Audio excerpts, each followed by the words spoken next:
some brothers and sisters out of Chi-Town. My name is Yihoyakeen ben Israel. Said they was Israel. In the 60s, they left Chicago.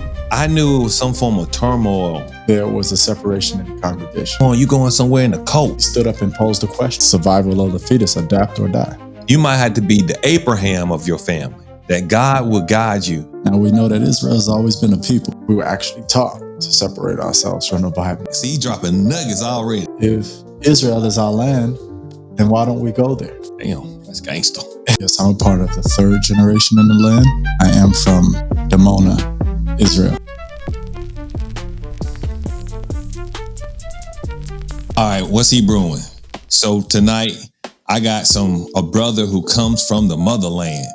Now, you probably heard back in the 60s that some brothers and sisters out of Chi-Town said they was Israel. People said, you crazy if you about to go back to the Middle East. But they did.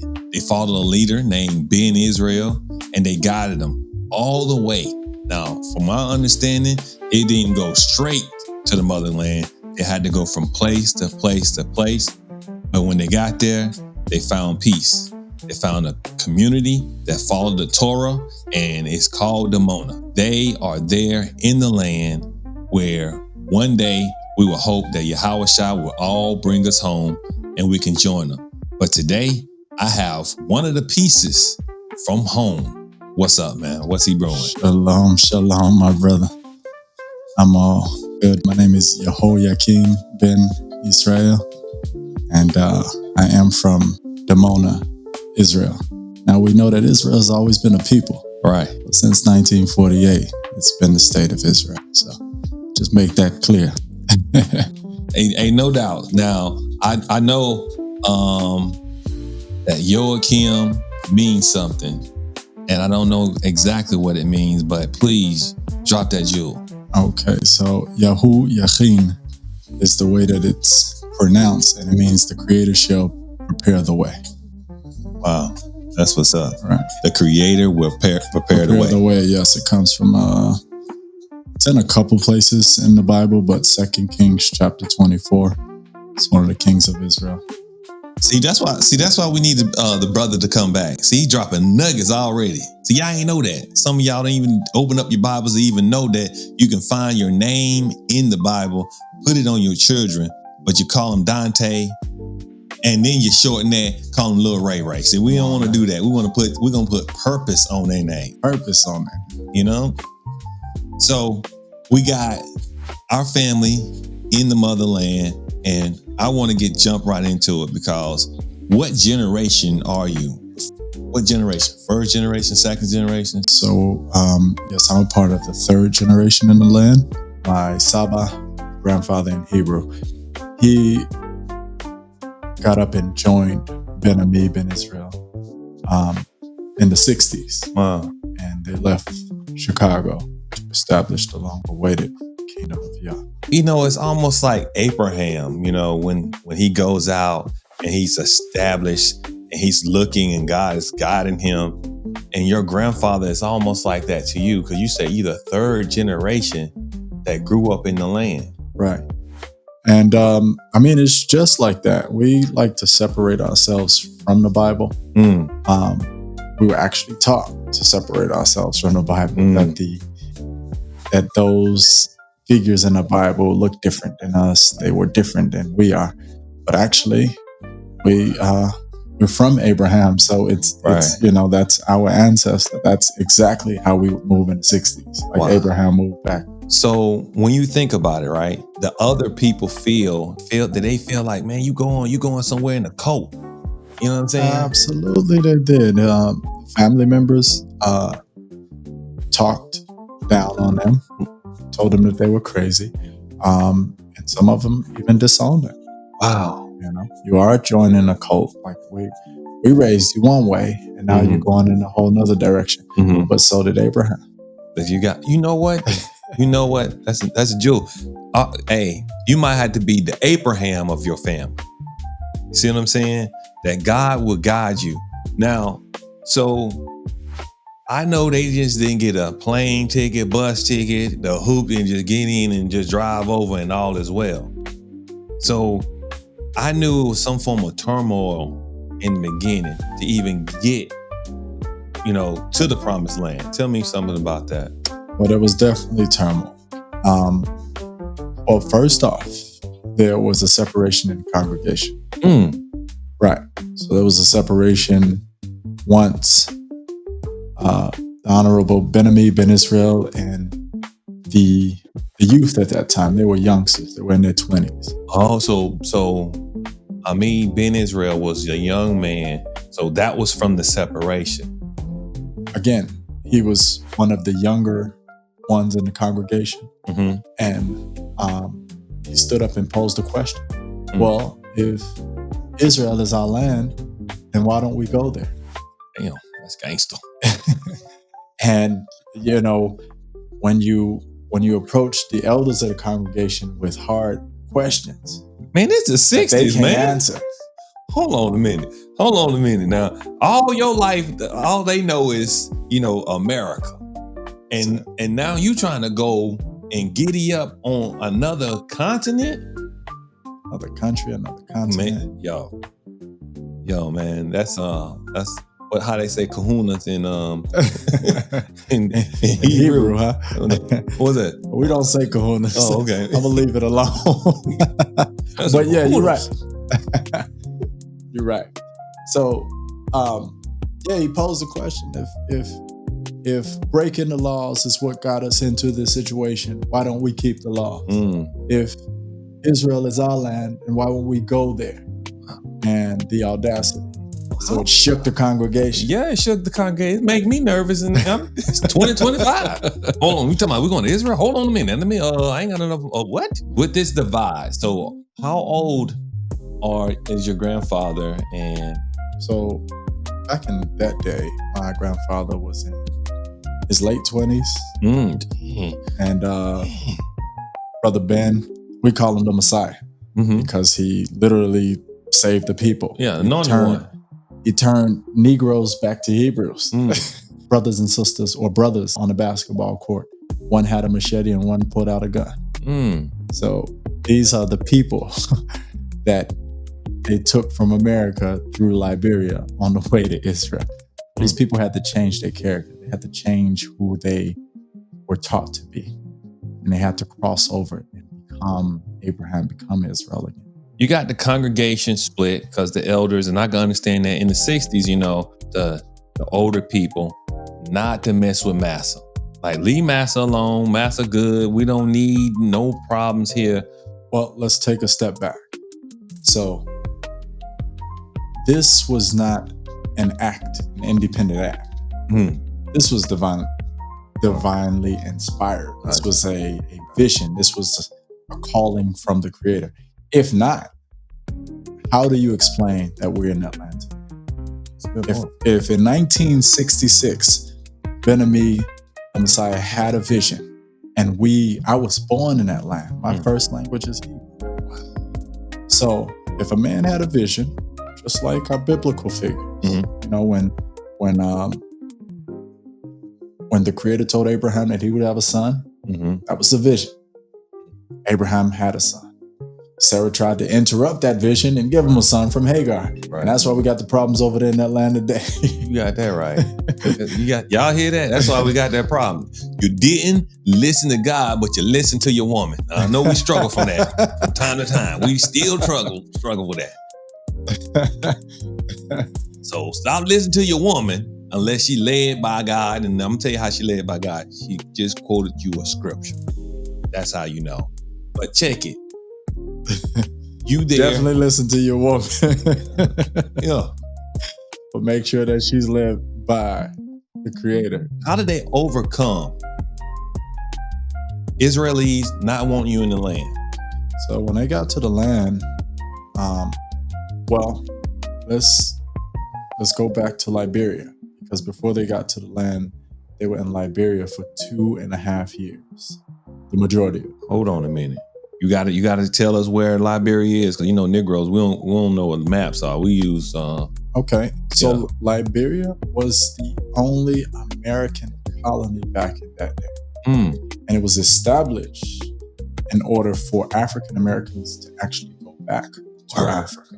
What? Yeah. In the 60s? In the 60s.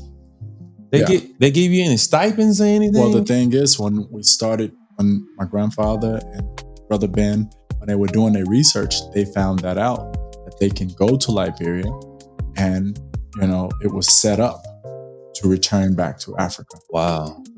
Did they give you any money? Like any stipends, or they just say go? So no, at that time,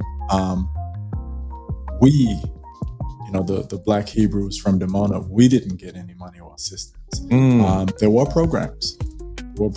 Where you could get money, governmental assistance, but that wasn't our path, direction at that time. We huddled together.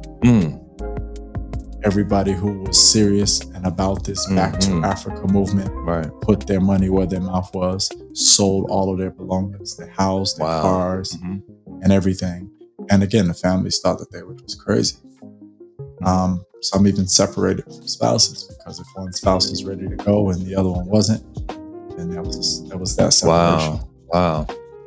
Hey, look, I guess y'all had to make a dollar out of 15 cents. The truth is, throughout our history, in America and Africa, if you go and search, that's what we always had to do. And even other cultures. You look at the Indians and the Chinese, that's what they do. So anybody who's serious about a cause, you got to put your money where your mouth is. All right, so we're going from Liberia. Right.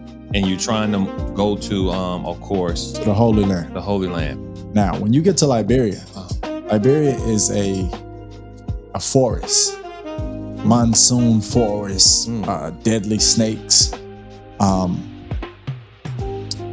It's foreign to people who come from Chicago, Detroit, New York. I know that's right. And so they didn't know how to eat. They didn't know how to survive. But the locals would tell them, hey, look, those trees right there, you can eat that. Those are greens. Those are vegetables. You can cook the cassava. You can cook this and that. And so my grandmother, great nutritional chef, before that process, but that process really pruned her and turned her into, a great chef. Absolutely. You know what I'm saying? I mean, it's survival of the fetus, adapt or die. Okay. What was the first step getting into the motherland? Again, the Honorable Ben-Ami was very strategic, and he would pray, he would meditate. And so in 1968, he had a meeting with his staff in Liberia, and they had decided that 2 of them would leave Liberia and go into the land and check it out. With the spies. The spy, yeah, I was thinking that. I was thinking that. They just, the spies. If anybody read the Bible, in order for Israel to go into the land of Canaan, what they did was they sent spies, right? And from these spies, they came back, and most of them were scared. You know what I'm saying? But two held it down. When we talk about this type of stuff, Brother Vic, doesn't it seem like we're recreating the biblical story? Yeah. So he sent 2 in. So no, Brother Ben himself went, and he took one of the princes with him, Prince Hezekiah, who was his name. Okay. And so Brother Ben, being strategic, being a chess player, he went to survey the land himself, and then took Prince Hezekiah with him. And he didn't get Prince Hezekiah a return ticket, but didn't tell him either. Oh, snap. So imagine me and you right now, take you to the land, and you think that you coming back home to Georgia, Atlanta, Georgia. You know what I'm saying? But we get over there and I tell you, it's time, we've surveyed the land, and after our trip, I tell you, Brother Vic. Yes, sir. I got a return ticket home, but you're gonna have to stay here and hold it down. Wow. A married man. Oh no. In his 30s. Oh no. Yeah. Yeah, you tricked me. Right. You tricked me. So Prince, give me the name again. Prince Hezekiah. And his name means the strength of God, of my strength is in Yah. Oh, my strength is in the Creator. Wow, that's deep. Now he's there Now, how do you get to stay in the land if they consider you foreign? The reason why we returned to the land was for the law of return. So Israel, the camps, because there were many camps at that time around America considered Israel. James Landing has a book called Black Judaism, and it talks about the different camps in that. And so we heard that Israel was established in 1948, and they instituted the law of return. Gotcha. So that's how he got into the land. Right. And in the land, what they had was Hebrew, which means settlements. And so they would allow you to move into a settlement. You would have to work.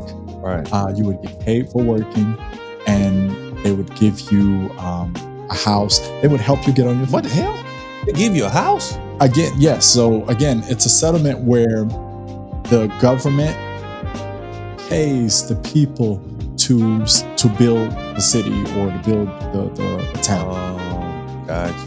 And this is the Israeli government? Yes. So that was the first citizen of the kingdom of Yah in Israel. He had citizenship long before we did. So the government doesn't know. Yeah, because it's just one person. Right. So y'all the reason why Trump want to build a wall in Jerusalem. Something like that. Yeah. One thing that they did say about us in those days is that they said that we were worse than the PLO. What's the PLO? That's the Palestinian Authority. Oh. They said we were worse than the PLO. Hold on. Because they didn't know how we got in and how we did what we did. You infiltrated, I'm joking. Trojan horse on. Right. Now, so let's get to the part where he's there. So he's there a year before, 1968. And then 1969 comes around, and 39 individuals get on a plane from Liberia, and that was considered the first Aliyah. So we say Aliyah that's when you journey up to Jerusalem. Gotcha. That was our first time taking a group of people. Right. And so that was 1969. That's when we entered the land. When Brother Ben had a vision in 66, the Creator told him to be in the land before the Day of Atonement, 1970. So just in time, 1969. So 39 individuals, my mother, my grandmother, both of my grandmothers, my grandfather at that time. Wow. So you had a lot of people. You had both sides? Yeah, well, not both sides, no. My grandfather had 2 wives at that time. Oh, okay. So he had two wives coming out of America, or did he only in Liberia? He had 1 wife leave in America, and then he ended up marrying the second wife in Liberia. Gotcha. We're gonna work back around to that. Yes, you know what I'm saying? But so now we got 39 people. 39 individuals. And they're going, I'm assuming they purchased land or something to work on? No, so they're going in the same way that Prince Hezekiah got in.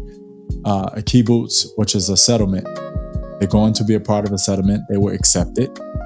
And so what they do is they put the kids in school. They give you some kind of residence, and then you have to work. Then they'll pay you to be there. So basically, you there to build the land up. Right. You know what I'm saying? Right, because, I mean, imagine, most people haven't been to Israel, but if you have, the Israel of today and the Israel of 1960s, you have to imagine kind of like an African town that's considered underdeveloped, just not modernized, I guess. So that's how Israel looked back then. So it sounds to me like you're there to work. That's what it sounds like. Well, you did, of course. It's work to be done. Right. And they like, look, you gonna come in, that's how you can slide in, because there's so much work that's needed. And that's what the state of Israel wanted. They didn't have many numbers. You know, the Jews and the Israelites were dispersed throughout the world. So they were calling, hey, we have a home again. Come home and let's invest in this place so that we'll have our own. All right, so you there, you're building everything up. Were you ever, did you feel like you was the wrong shade color? They want Jews to come all around. In 19... But they don't want you